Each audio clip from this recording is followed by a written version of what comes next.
Muito bem, meus amigos, graça e paz, Deus seja sobre a sua vida. Sou o pastor Osés e é um prazer compartilhar com você mais uma porção da palavra de Deus. Nós estamos em nossa série tratando sobre Apocalipse, capítulo por capítulo, e estamos no capítulo 2 tratando sobre as 7 igrejas da Ásia Menor. Cada carta escrita a cada uma dessas 7 igrejas. Falo e repito que essas cartas ou essas igrejas representam hoje fases da igreja mística, a igreja de Cristo. Ou quando uma igreja começa em algum lugar, ela pode passar por essas 7 fases ou não. Mas o certo é que uma dessas fases será uma realidade na vida de toda a igreja. Amém? Bom, antes de nós entrarmos no assunto em questão, eu quero te lembrar, se você não for inscrito, se inscreva aqui em nosso canal. Não esqueça de se inscrever, é muito importante ter você conosco. Após se inscrever, também curta, deixa aí o seu joinha, dê o seu like e também acione o sininho para sempre que nós postarmos conteúdos novos aqui, você ser notificado e poder nos acompanhar em tempo real. Assim que nós postarmos, você já pode nos acompanhar, ok? Também compartilha com mais pessoas esse conteúdo. Se você acredita que mais pessoas podem sim serem tocadas por esse assunto ou acrescentar conhecimento a elas, compartilhe com mais pessoas e também comente. Não esqueça de comentar, o seu comentário é muito importante para o nosso canal. Eu repito para você, é uma mensagem que você transmite ao YouTube e ele entende que o nosso conteúdo tem sido relevante e vai levar isso para mais pessoas. Essa é a maneira que você manifesta gratidão por este conteúdo que eu estou passando para você, compartilhando com você. Amém? Bom, dado a isso, vamos então entrar no nosso assunto. Hoje falaremos sobre a quarta igreja, a igreja em Tiatira, ok? Alguns chamam de Tiátira, eu quero chamar Tiatira. Glória a Deus. Essa é a quarta igreja e vamos ler o texto em Apocalipse capítulo 2, versículo de número 18. Olha só, nós temos vários vídeos gravados sobre Apocalipse. Eu acredito que esse é o 12º vídeo gravado sobre Apocalipse e agora que estamos no 2º capítulo. Mas hoje, nesse vídeo, nós vamos encerrar esse capítulo e vamos depois entrar no capítulo 3. E eu acredito que tem muita coisa profunda que nós ainda vamos entrar ainda nesse livro de Apocalipse. Ok? Então vamos lá. Apocalipse 2, versículo de número 18. Diz assim o texto sagrado. Escreve ao anjo da igreja que está em Tiatira, o Filho de Deus, que tem os olhos como chama de fogo e os pés semelhantes ao fino latão reluzente, diz estas coisas. Vamos logo começar. Observe como Jesus se apresenta para essa igreja. Para a igreja em Pérgamo, Jesus ele se apresenta como aquele que tem a espada aguda de 2 fios. De 2 fios, ok? Porque a igreja em Pérgamo, já falamos, é a igreja que casou com o mundo, fez aliança com o mundo. E isso trouxe fortaleza para essa igreja. Não uma fortaleza vinda de Deus, mas uma fortificação vinda do Estado, vinda do mundo, do sistema mundano. Para isso ela teve que aceitar as ideias, as crenças, o tipo de fé mundano. E para essa igreja, e por que o Senhor se apresenta para Pérgamo como a igreja, como aquele que tem a espada aguda de 2 fios? Porque somente a palavra de Deus pode separar o que é do que não é. Somente a palavra de Deus pode discernir e manifestar o que procede de Deus e o que não procede de Deus. Somente a palavra pode cortar o mundo de dentro da igreja, do cristianismo, da fé de Deus, da fé bíblica ou da fé do tipo de Deus. A Bíblia diz em 1 João, se eu não me engano, 1 João, o apóstolo João escrevendo fala: não ameis o mundo nem o que no mundo há. Porque quem ama o mundo, o amor do Pai não está nele. Nós temos três tipos de inimigo. Primeiro inimigo, a nossa carne. E contra a nossa carne luta o espírito. O espírito milita contra a carne, está em Gálatas. Segundo inimigo, o diabo. O diabo é aquele que resiste a Cristo em nossa vida. Então Jesus, ele bate de frente com o diabo e sempre o vence, e na cruz o venceu de uma vez por todas. E temos o mundo. O terceiro inimigo que nós temos é o mundo. E o mundo, ele é inimizade contra Deus. Então o Pai, ele está constantemente contra o mundo. Então o mundo está ao nosso redor para resistir Deus em nossa vida. O diabo está ao nosso derredor para resistir Cristo em nossa vida. E a nossa carne está em nós para resistir o Espírito Santo em nós. Carne, da palavra grega sarx, é uma referência à nossa natureza caída, ao velho homem.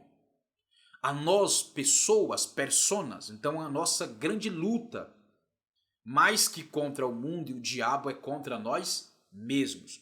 Mas contra o mundo dentro da igreja, o Senhor se apresenta como aquele que tem a espada afiada de dois gumes. E contra a apostasia, porque Tiatira é um reflexo da igreja apóstata. A apostasia, ela é combatida pelos olhos como chama de fogo do Messias, do Senhor Jesus. Escreve ao anjo da igreja que está em Tiatira, o Filho de Deus, que tem os olhos como chama de fogo e os pés semelhantes ao fino latão reluzente, diz estas coisas. Então, ele vem para perscrutar o coração da igreja e descobrir de dentro dela a apostasia. Ele vem para perscrutar os pensamentos, os rins, o coração da igreja.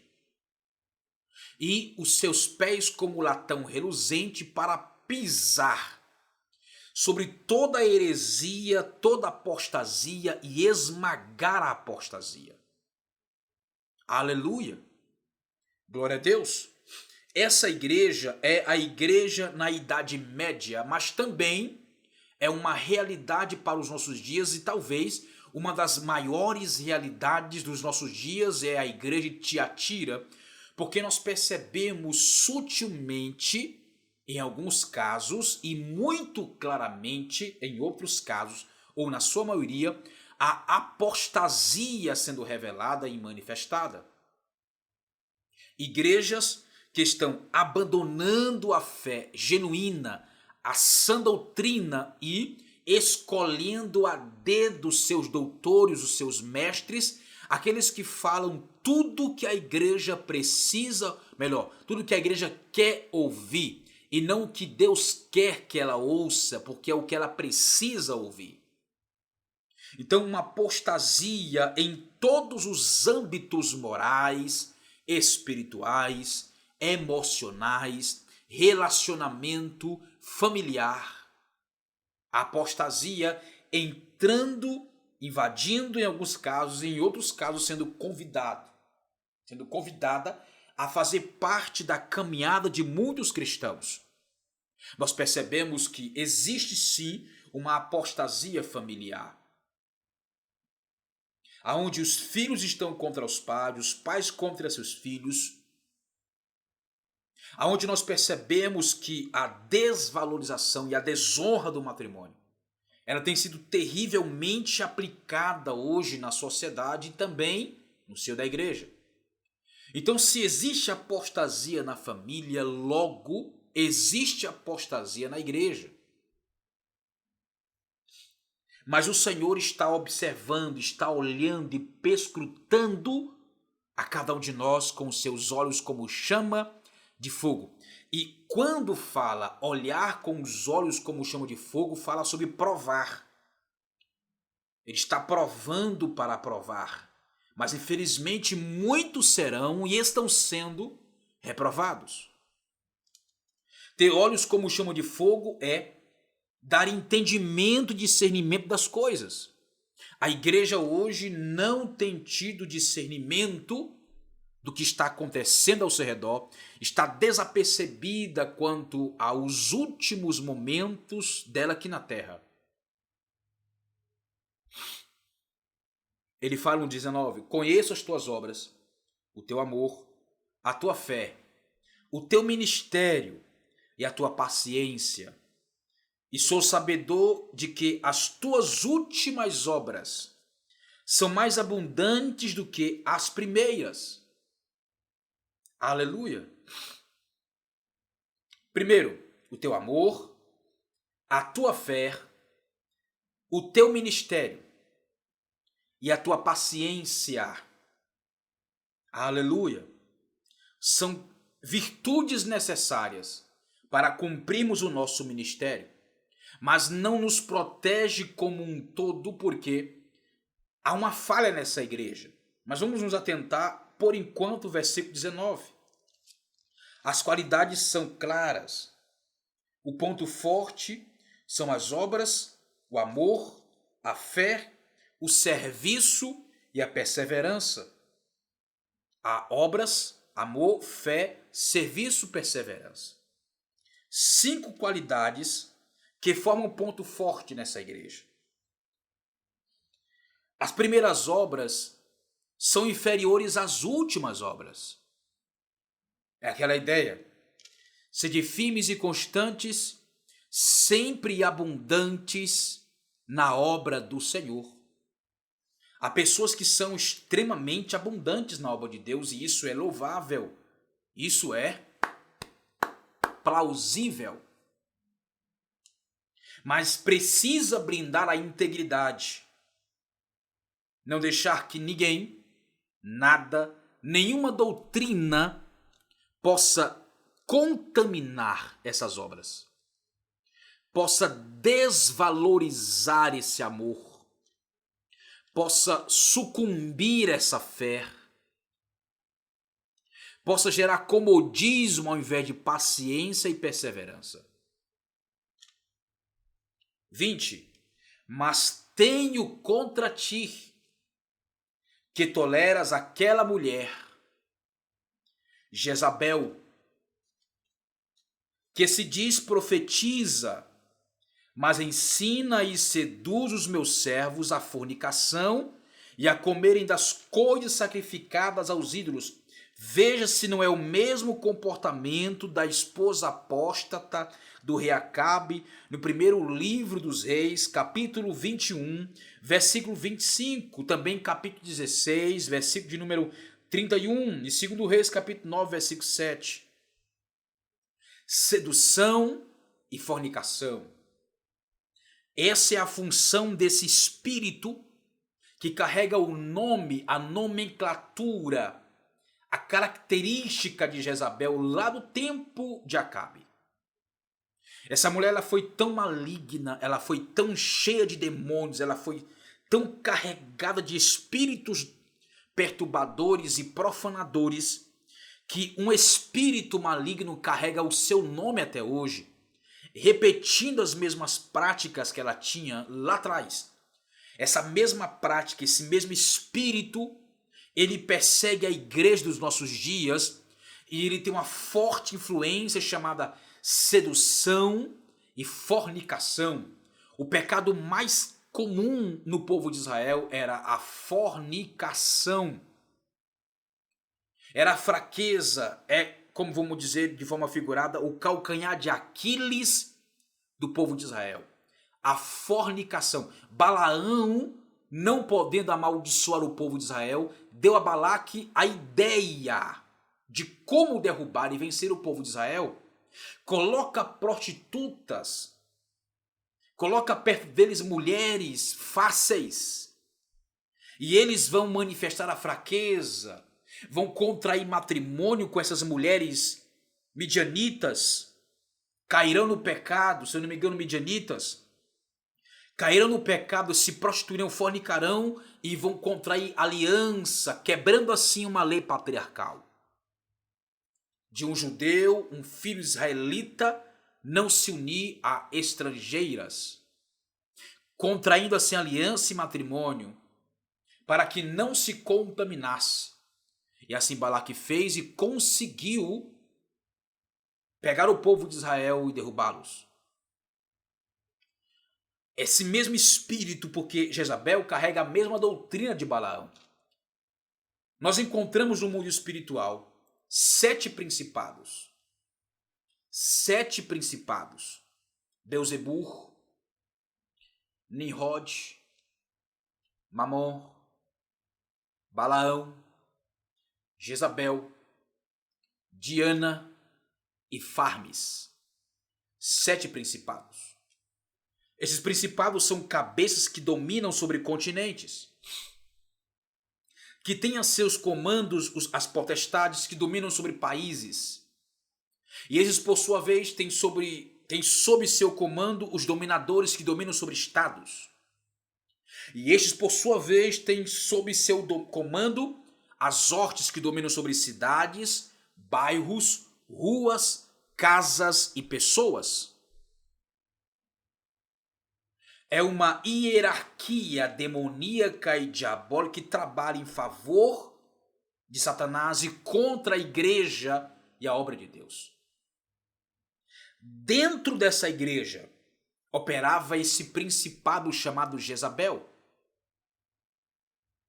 que seduzia, conduzindo os filhos de Deus à fornicação.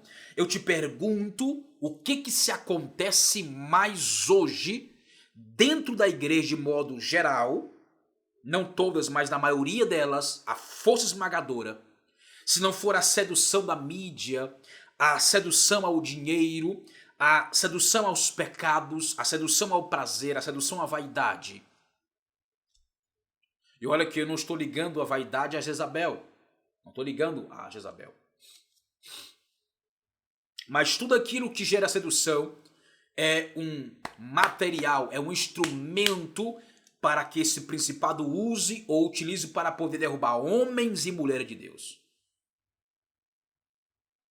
E por fim, a fornicação, tanto a espiritual como a física. Tantos pecados sexuais sendo manifestados hoje na igreja. Esse principado tem derrotado muitas bases espirituais da igreja. Mas por que isso? Porque a igreja tem tolerado. Jezabel é o principado que domina a mídia. Entenda, a mídia não é maligna em si. Mas quem está por trás da facilidade, quem facilita, as pessoas que surgem do nada, sem histórico, sem carreira, sem um processo, mas lançou um vídeo e de repente bombou no mundo. Não tem estrutura espiritual, teológica, bíblica, piedosa diante de Deus para sustentar os baques que virão contra si e cai, levando consigo a multidão que passou a lhe seguir. Porque da mesma forma que Jezabel levanta homens e mulheres, também joga-os no chão, humilhando-os, levando-os à depressão, ao fracasso, à dor, à perda e ao desânimo total. Aleluia. Que Deus tenha misericórdia da igreja. E que a igreja se posicione como deve se posicionar. Como coluna e baluarte da verdade, não tolerando a sedução nem a fornicação, não se rendendo a Jezabel. Utilizemos sim as mídias sociais, mas para pregar, anunciar, testemunhar a Cristo. Mas a maioria usa as mídias para falar dos seus grandes impérios, dos seus dons, para falar de si mesmo e não estão proclamando a Cristo. Estão sendo seduzidos por Jezabel e não estão percebendo, mas grande será a queda. Não faça isso. Não trilhe esse caminho, não suba esse degrau. Porque o Senhor tem para ti um caminho e não um atalho. Deus tem para você um caminho e não um atalho. Aleluia. Deus tem um processo para a sua vida e não um possesso. Deus tem um processo para você e não um possesso. Deus te abençoe, Deus te dê graça. Queremos continuar um pouco mais, mas o vídeo vai ficar muito longo. Que Deus dê graça a você, guarde a sua família, guarde a sua casa, o seu lar. Que nenhuma praga chegue até a tua tenda, mas que o sangue do Cordeiro cubra você e a sua casa, a sua família, os seus bens. No nome de Jesus. Amém.